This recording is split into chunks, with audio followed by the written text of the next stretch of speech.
Today, we are going to cover National Guard.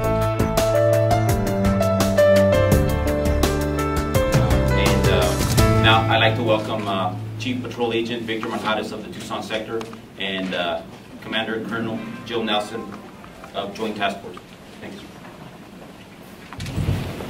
National Guard support will be an immediate measure that allows the U.S. Border Patrol to increase deterrence, surveillance, and border security capability.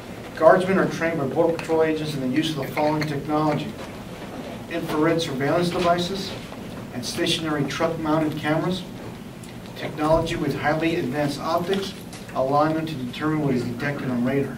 Let me be clear though.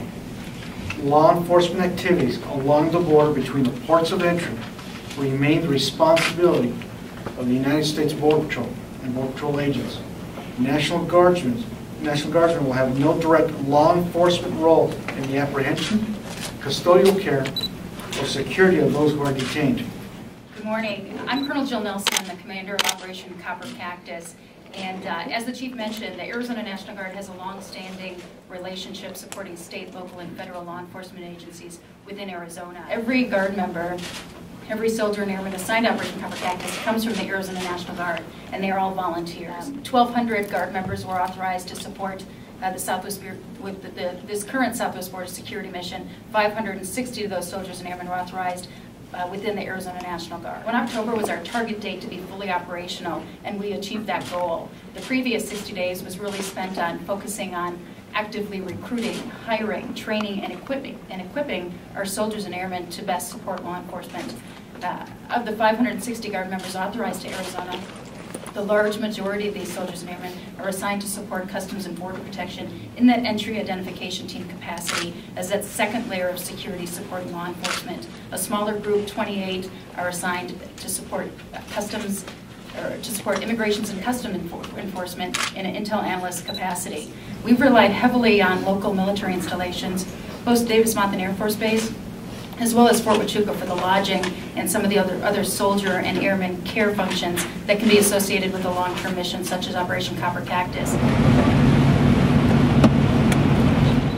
Our message from the start, from the National Guard headquarters in Phoenix, was it is going to take a 90-day ramp-up when you go from, taking soldiers and airmen who come to drill 1 week in a month and 2 weeks during the summer to a full-time National Guard status.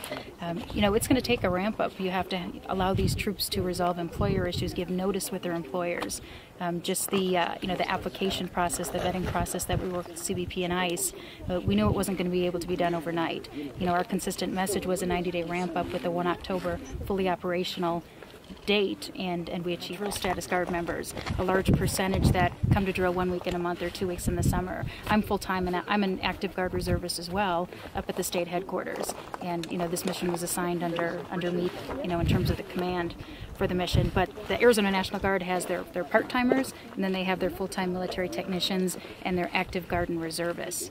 So when we looked for volunteers for this mission, we also did look at the full-time force and offered them the opportunity to come on as well.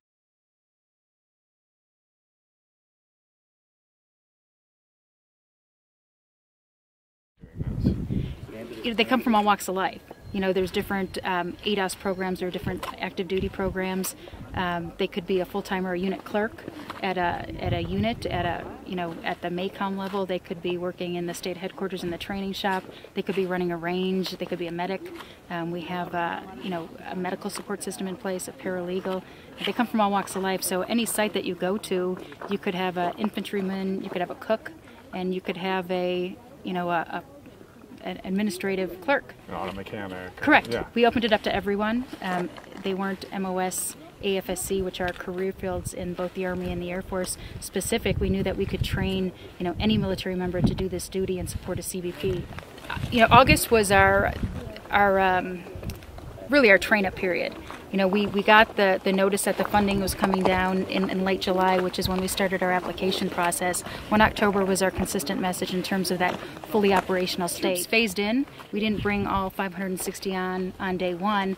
That wouldn't, obviously that wouldn't have been manageable in terms of the training and the class size, getting them to the range, getting them through the training that we needed to do. So they phased on in cycles, and we put them through a 10 to 14 day training process in terms of weapons familiarization, getting back to some of those common soldier and airman tasks, as well as worked with CBP to make sure that they were trained on the equipment that they would be using out here on the sites, some of the nighttime thermal imagery equipment that they would be tasked to use, to make sure that we were comfortable, that they understood not only the rules for the use of force, but understood all the equipment that they would be using over the next 10 months.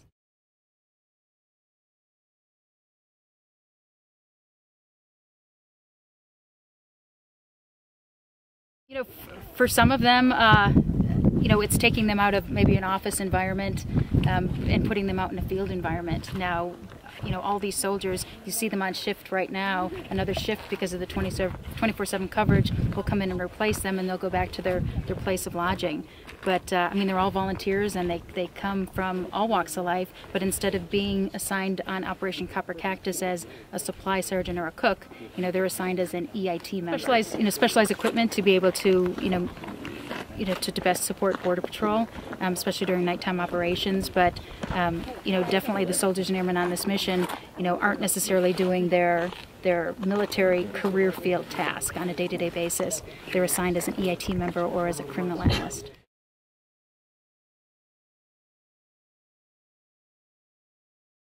Every soldier and airman assigned to an EIT site has a weapon, and we authorize under the strict guidelines with the state, with the rules for the use of force that were established for this mission.